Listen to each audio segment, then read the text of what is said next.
오랜만에 질문 한번 드릴게요. 네. 기립성 빈혈이라고 있잖아요. 기립성 빈혈. 네. 그것도 간하고 상관이 있나요?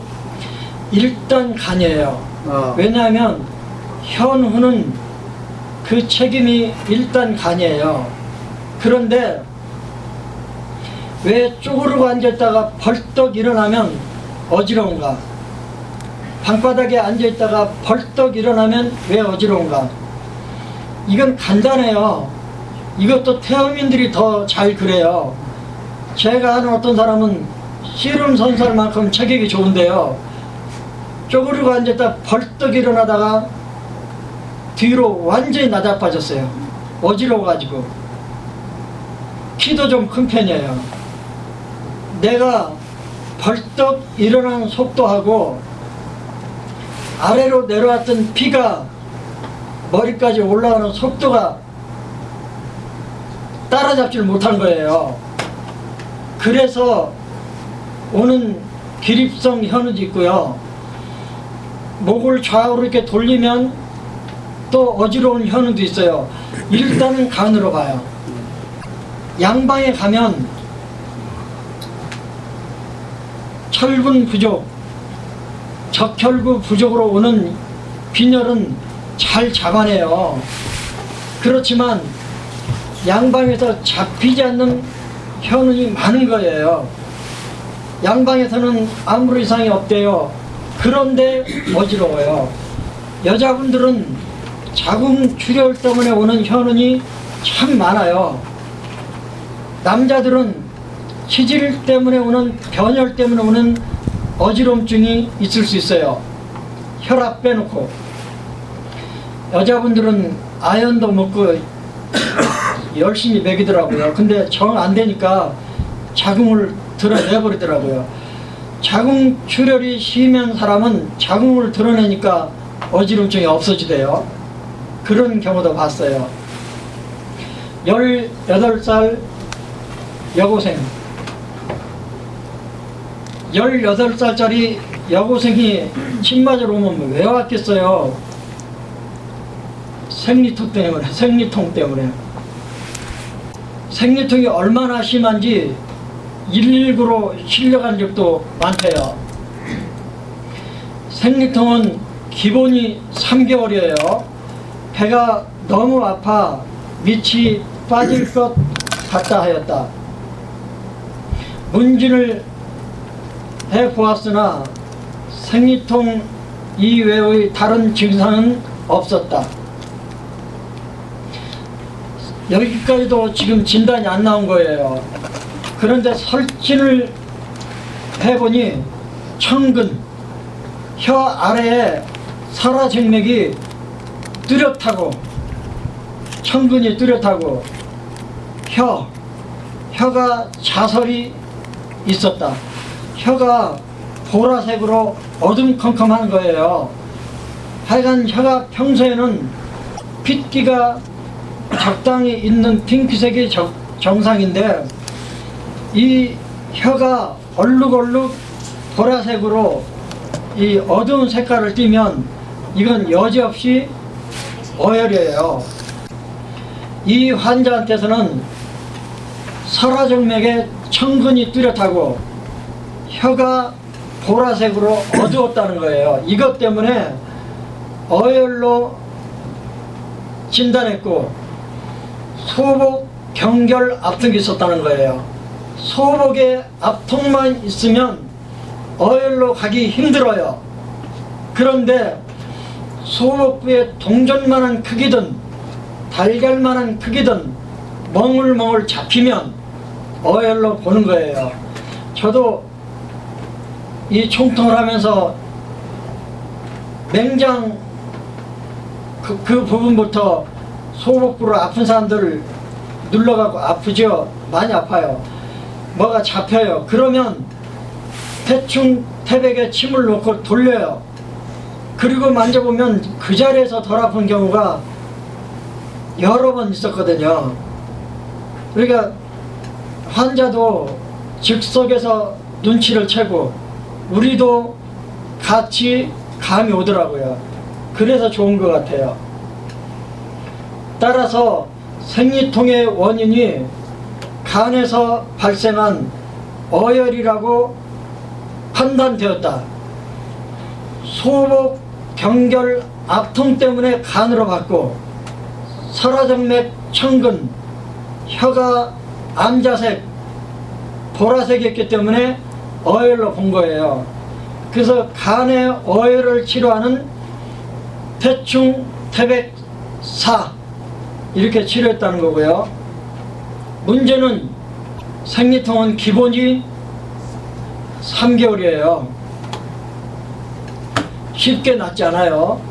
특히 어혈로 넘어가 버리면 이 어혈이 풀려서 돌아올 때까지 시간이 꽤 걸려요. 이 환자 18 여고생인데도 총 41번을 치료했대요. 이 41번 치료했다는 뜻은 3개월 걸렸다는 뜻이에요. 그리고 생리기간에는 일반적으로 침을 안 놔줘요. 왜냐하면 생리기간에 침을 놓으면 생리량이 많아져 버려요. 그래서 어혈로 인한 생리통의 경우에만 생리기간에도 침을 놓아줘요. 그리고 부족해서 오는 생리통, 생리주기가 안 맞는 거는 생리기간을 피해서 놓고 기허, 혈어 이런 것들요. 어혈로 인한 생리통은 가장 중요한 치료기간이 생리 전 일주일쯤 시작해서 생리기간에도 치료를 할 수 있어요. 어혈일 경우에. 그러면 이 사람의 생리통이 어혈인지 아닌지 어떻게 아느냐 물어보면 돼요. 생리 시작할 때 지독하게 아프죠. 생리 시작하면 덩어리, 검붉은 덩어리가 나오죠. 어떤 덩어리는 콩알만하게, 어떤 덩어리는 동전만하게.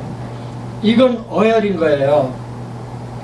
어혈로 인한 생리통은요, 성질이 질환 같은 가능성이 많아요. 기가 체하면, 기가 우울하면, 스트레스를 잘 받으면 귀체혈어라 그래가지고 어혈이 잘 생겨요. 소가지 좋은 사람들은 여간에서 생리통 없어요. 전 한 번도 생리통이 없었거든요. 그 다음 36살 남자 오랜만에 왔어요. 교통사고 후에 구안 와사가 왔다. 이건 교통사고로 후유증으로 온 구안 와사니까 이건 뭐 여지없이 태충, 태백은 기본으로 들어가는 거예요. 어혈이잖아요. 교통사고 후에 뒷목과 어깨가 뭉치고, 하여간 뒷목, 어깨가 뭉쳤다는 거는 뼈가 뭉쳤다는 뜻이 아니잖아요. 근육이 뭉쳤다는 뜻은 간, 부족이란 뜻이고요. 장단지에 쥐가 많이 나고 뒷목, 어깨가 잘 뭉치고 종아리에 쥐가 잘 난다는 표현은 간, 부족이란 뜻이에요. 그러면 이 사람의 구안와사는 일단 곡천, 음곡이 선택이 됐고요. 입이 오른쪽으로 돌아갈 방향으로 돌아갔겠죠. 그런데 복진을 해보니까 구안와사도 육부 다 원인이 돼요. 그런데 오장에서는 가장 대표적인 게 간과 관계된 구안와사예요. 왜냐하면 간의 경락이 이마, 주름 잡는 쪽으로, 그 다음에 뺨 안쪽, 그 다음에 입술 안쪽을 돌아요. 구안와사가 이마에 주름 못 찍고 뺨 휘파람 못 불고 그런 거잖아요. 구안와사가 제대로 치료됐는 데는 순서가 대체로 눈이 먼저 좋아져요. 그 다음에 입이 좋아지는데, 치료됐는지 안는지 확인하는 마지막 검사법이 휘파람을 부는 거예요. 휘파람을 자유자재로 불면 치료가 된 거예요. 그런데 모든 구안와사 치염제가 팔체제를 비롯해서 흉통도 마찬가지더라고요. 기본이 3개월이에요. 치료 횟수가 20번에서 30번이에요. 일주일에 3번씩 해도 2달 걸리는 거예요. 물론 양육월시 동치심에서는 일주일 넘지 않는다고 나오더라고요. 상거허, 족삼리, 심자, 두치, 45도 상사자. 잘 낫는다고 어떤 한의사도 저한테 그러대요. 그래서 이 사람 구안화사를 태충, 태백, 곡천, 음곡 이런 식으로 치료했다는 뜻이고요. 그 다음 29살 직장 여성, 젊은 여자네요. 2달 전부터 갑작스러운 시력 저하, 안구 건조, 여기서 답이 다 나오는 거예요. 2달 전부터 직장 여성인데 갑작스럽게 시력이 떨어졌다는 거예요. 눈이 침침하다가 시력이 떨어지다가 심해지면 밤눈까지 어두워지는 거는 간혈허라 그랬어요. 눈이 필요로 하는 만큼 혈액을 보내주지 못하기 때문에 처음엔 침침하다가 그 다음엔 시력이 떨어지다가 그 다음에는 밤눈까지 어두워지는 그런 단계로 가는 거는 혈허의 문제고요. 그 다음 안구 건조증을 호소하였다. 시력만 떨어지는 게 아니고 안구 건조증도 와 있대요. 그러면 이 한 문장에서 2개의 조합의 혈이 떠오르잖아요. 시력이 떨어지니까 간혈어, 안구가 건조하니까 간음어, 간음어는 곡천, 음곡, 이렇게 놓으면 눈이 촉촉해진다는 거예요.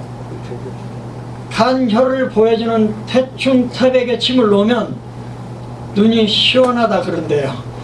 그런데 시력이 떨어지는 회복이 빠르겠어요? 안구 건조증 회복이 빠르겠어요? 안구 건조증이 빠르죠. 간음의 증상이 더 빠르다는 거예요. 환자에게 그렇게 말을 해주면 신뢰감이 생기겠죠. 이 사람도 직장에서 컴퓨터로 작업을 많이 하는 사람이다 보니까 처음에는 눈이 뻑뻑해요. 나중에는 시력이 떨어져요. 그러니까 구시상혈, 오래 보고 있으면 피를 상하는 거예요.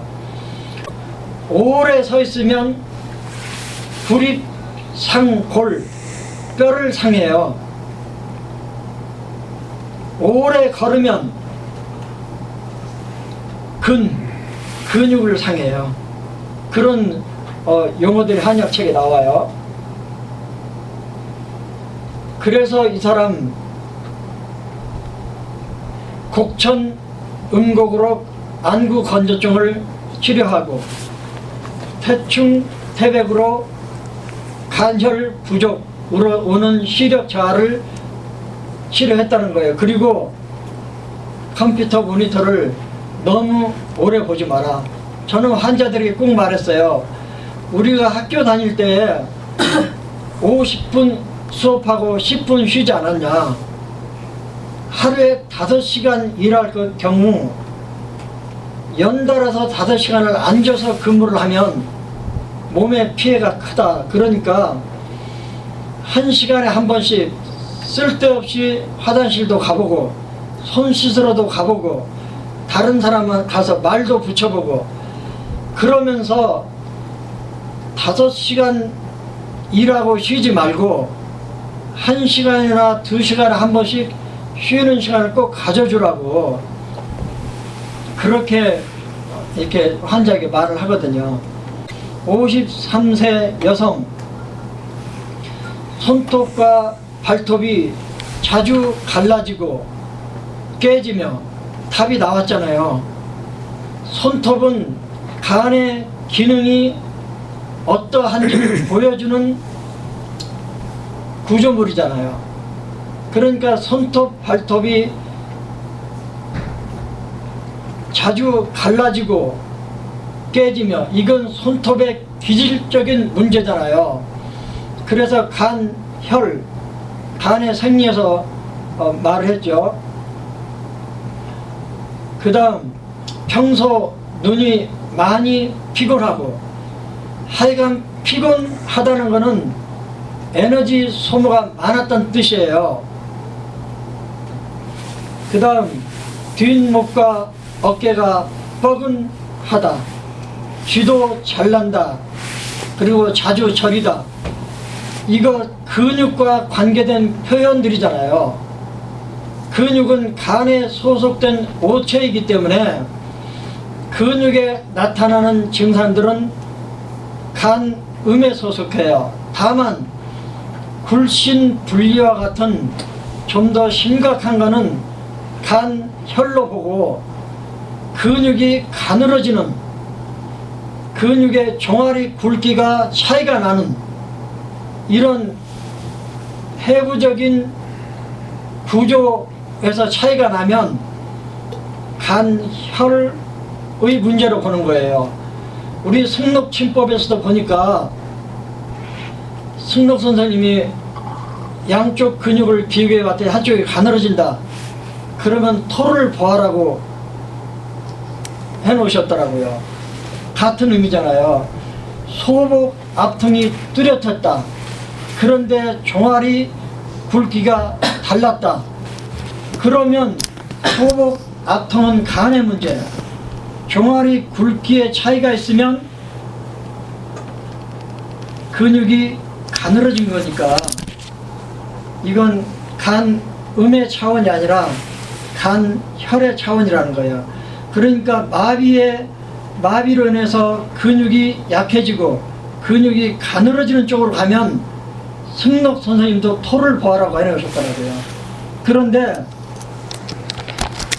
어느 장부, 어느 경락의 문제를 승록에서는 맥진으로 찾아갔잖아요. 그런데 우리는 복진으로 소복이 나타나면 간으로 보고 그렇게 간다는 거죠.